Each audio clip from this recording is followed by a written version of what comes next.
4월 7일 목요일 새벽 예배를 이제 시작하겠습니다. 우리 다 같이 사도신경을 고백합니다.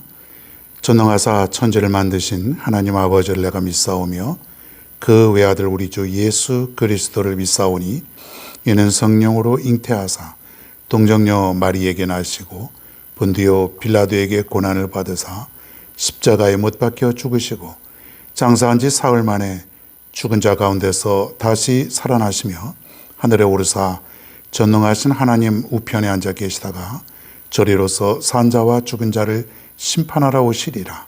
성령을 믿사오며 거룩한 공예와 성도가 서로 교통하는 것과 죄를 사하여 주시는 것과 몸이 다시 사는 것과 영원히 사는 것을 믿사옵나이다. 아멘. 하나님의 말씀 출애굽기 25장 10절로부터 22절입니다. 좀 길지만 제가 다 봉독하겠습니다. 25장 10절부터 22절 제가 봉독하겠습니다.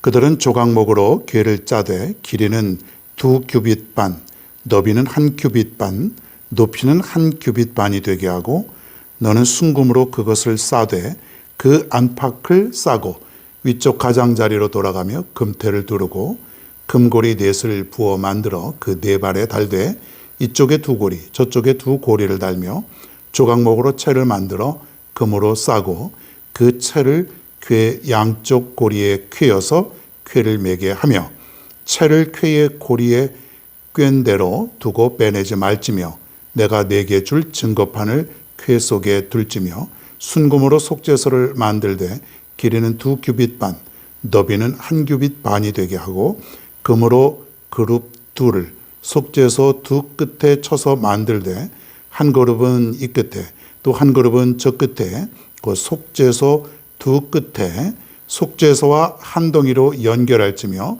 그룹들은 그 날개를 높이 펴서 그 날개로 속죄소를 덮으며 그 얼굴을 서로 대하여 속죄소를 향하게 하고 속죄소를 쾌 위에 얹고 내가 네게 줄 증거판을 쾌 속에 넣으라. 거기서 내가 너와 만나고 속죄소 위 곧 증거궤 위에 있는 두 그룹 사이에서 내가 이스라엘 자손을 위하여 네게 명령할 모든 일을 네게 이르리라. 아멘. 할렐루야. 자, 오늘 말씀은 법궤에 대한 것이죠. 법궤. 하나님이 법궤를 만들라. 이 법궤 들어보셨습니까? 법궤가 뭔지? 어렴풋이 법궤가 뭔지 여러분 들어봤을 거예요. 그 규격은 그렇게 크지 않습니다. 여기 보니까 길이는 2규빗 반. 제가 지난번에도 말씀드렸지만 1규빗은 약 50cm니까 2규빗 반이면은 한 1m 한 20cm 정도. 1m가 조금 넘는 거니까 뭐 그렇게 크다고 볼 수는 없어요. 예, 길이가 그렇고 폭은 너비는 또 1규빗 반, 높이도 1규빗 반, 뭐 한 7, 80cm. 예, 크지 않은 것이에요. 자, 그럼 법궤 안에 뭐가 있을까? 그리고 그 의미는 무엇일까? 뭐 이걸 살펴봅니다. 첫째로 여기에 뭐가 들어있냐면 법궤 안에는 10계명을 새긴 돌판이 있어요. 16절에 봅니다. 내가 네게 줄 증거판을 쾌 속에 둘지며 이 증거판이 이제 그 10계명이에요. 돌판.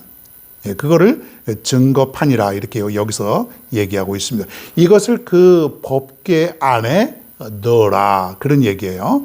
법궤, 뭐 증거궤, 성궤, 뭐 이 법궤도 이름이 굉장히 많습니다. 앞으로 여러분 보면은 법궤, 성궤, 여호와의 궤, 무슨 뭐 궤, 하여튼 궤짝이죠. 쉽게 말하면 이동할 수 있는 그런 그 안에 물건을 집어넣는데 10계명을 넣으라는 것이에요.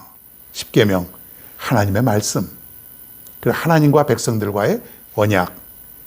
이 말씀을 지킬 때에 하나님과의 관계가 성립이 되는 것이고 이 말씀을 지켜 행할 때에 드디어 하나님의 백성이 되는 것이에요.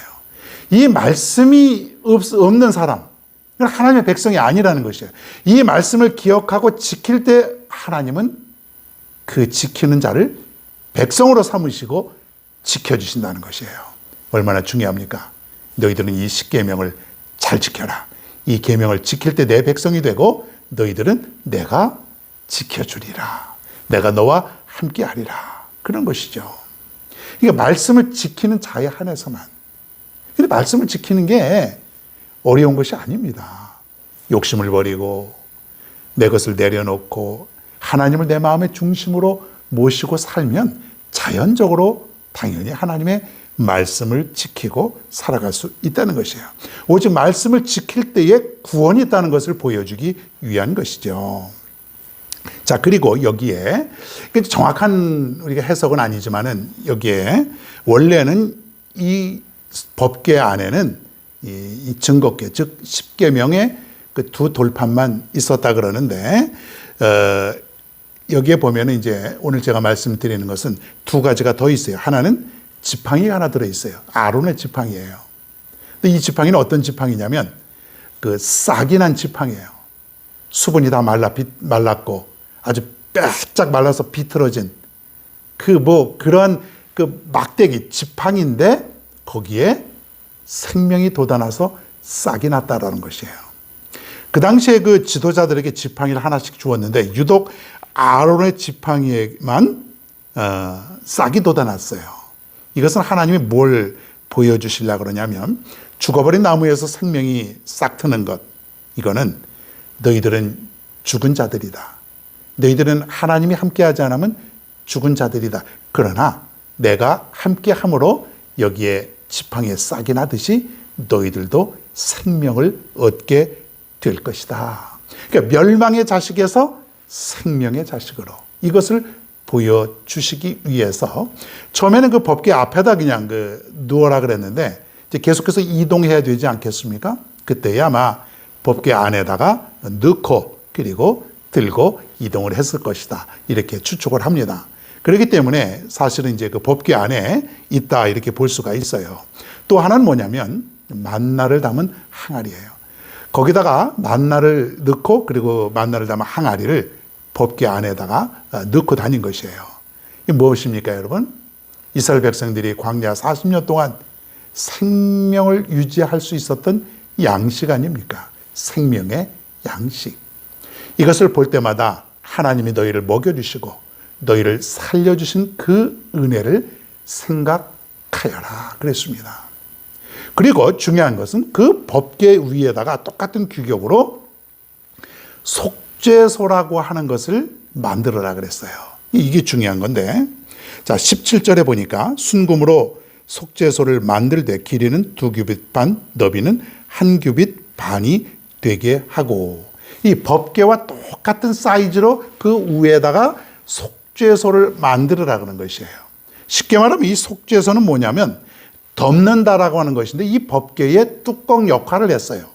이 속죄소가 무엇을 의미하냐면 하나님이 뭐라고 말씀하시냐, 반드시 이 속죄소를 거쳐야만 그 법궤 안에 있는 십계명, 하나님의 말씀, 그리고 지팡이, 그리고 만나를 담은 항아리, 이것을 볼 수 있다는 것이에요. 만날 수 있다는 것이에요.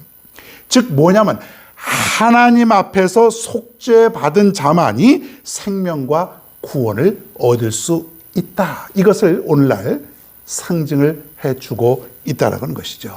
즉 속죄받은 자만, 그 사람만이 하나님을 만날 수 있다. 더러운 모습으로, 죄된 모습으로 하나님을 만날 수가 없어요. 그래서 우리가 하루를 시작하기 전에 가장 중요한 것은 무엇입니까? 또 하루를 끝낼 때도 마찬가지고, 그리고 주님의 성전에 와서 우리가 가장 먼저 하는 것이 뭐예요? 바로 속죄함을 받는 것. 이 속죄함을 받는 것이 가장 중요하다. 그렇게 볼 수가 있습니다. 여러분, 이 법궤 안에 담긴 것, 하나님의 말씀, 계명, 그리고 아론의 지팡이, 싹이 난 지팡이, 그리고 만나를 담은 그 금 항아리. 이것들은 너무나도 중요한 것이에요.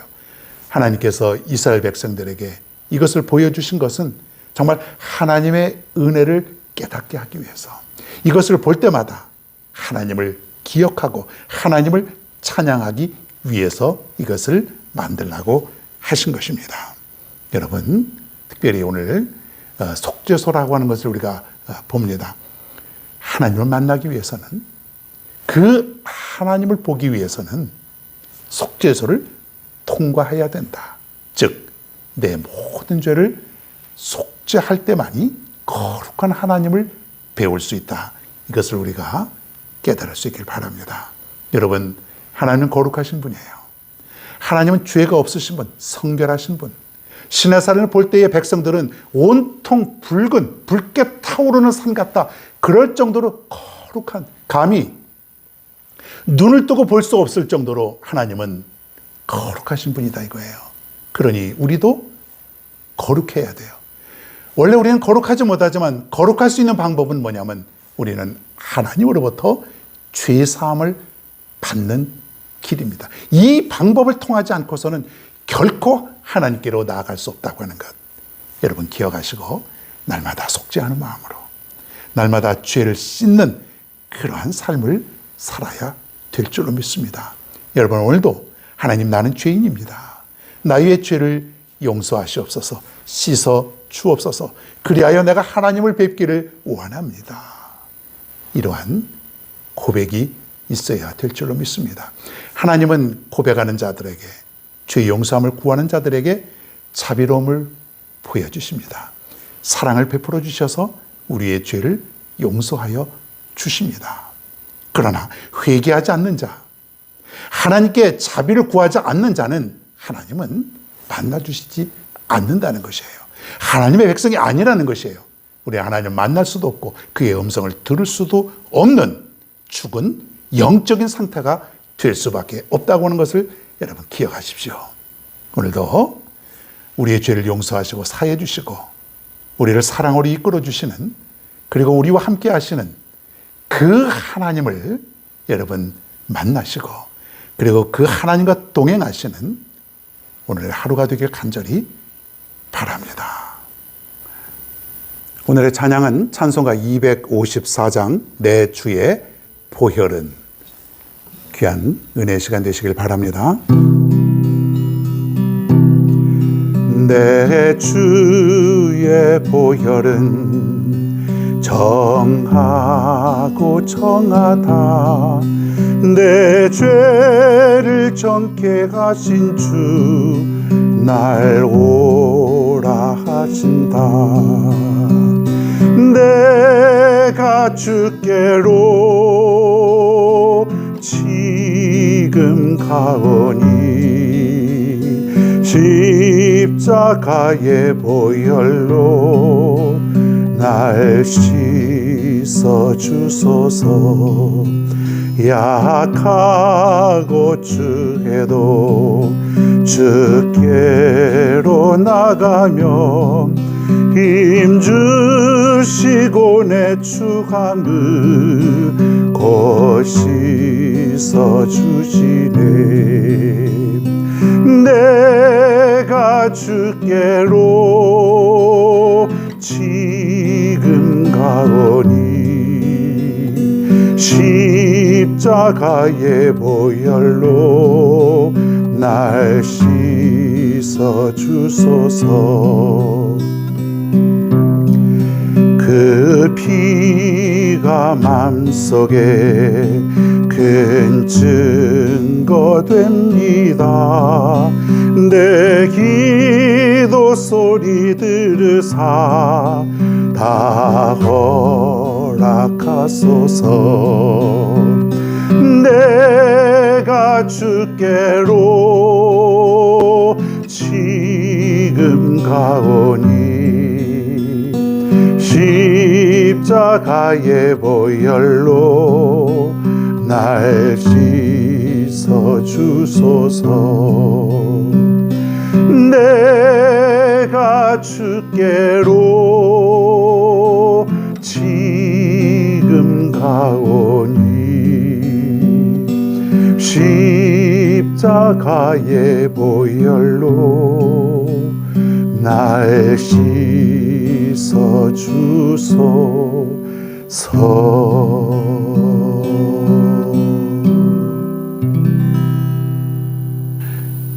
오늘 말씀을 생각하면서, 그리고 오늘의 하루를 위해서 우리 다 같이 함께 기도하겠습니다. 고맙고 감사하신 아버지 하나님, 변함없이 우리 모두를 사랑하시는 하나님을 찬양하옵나이다. 죄를 지음에도 불구하고 하나님의 백성으로 붙들어 주시고 하나님과 멀리하지 않도록 늘 인도하심을 감사를 드리옵나이다. 하나님, 법궤를 생각할 때에 정말 그 속죄소를 통과해야만 거기에 있는 하나님을 만날 수 있게 되는데, 하나님의 임재를 내가 느낄 수 있는데, 하나님, 죄악으로 인해서 내가 하나님과 가리워지지 않는 삶을 살게 하여 주옵소서. 즉 내 죄를 씻어 주시옵소서. 내 죄를 용서하여 주옵소서. 성결한 마음으로 하나님을 만날 수 있는 축복을 허락하여 주옵소서. 그동안 우리는 하나님을 만나지 못하고 하나님의 음성을 듣지 못하고 하나님과 동행하지 못하고 하나님을 느끼지 못한 그런 삶을 살아간 적이 너무 많습니다. 이유는 죄 때문에 그렇습니다. 내가 죄를 회개하지 않냐고 여전히 죄된 모습으로 살아가니까 내가 하나님을 느낄 수도 없고 음성을 들을 수도 없고 하나님 나와 함께하지 않는 그런 삶을 지금까지 살아왔나이다. 오 주여, 용서하여 주옵소서. 이 시간 깨끗게 하여 주옵소서. 씻어 주시옵소서. 그리하여 다시금 하나님을 배울 수 있고 하나님을 만날 수 있고 하나님의 음성을 들을 수 있는 우리의 영적인 상태가 될 수 있도록 인도하여 주시옵소서. 인도하여 주시옵소서. 하나님 아버지, 오늘도 이렇게 성결한 마음으로 시작하길 원하옵나이다. 우리의 모든 죄가 씻김을 받고 용서를 받고 오늘 하루도 이렇게 시작하길 원하옵나이다. 우리를 다 용서하여 주옵소서. 씻어 주옵소서. 하나님, 죄 용서함을 구합니다. 오늘도 저들의 삶을 지켜주시고 인도하여 주시고 하나님을 올바로 깨닫게 하여 주시고 그리고 그 하나님 안에서 진정한 안식과 평화를 누릴 수 있는 축복의 하루가 되게 하여 주시옵소서. 감사드리며 예수님의 이름으로 간절히 기도하옵나이다. 아멘.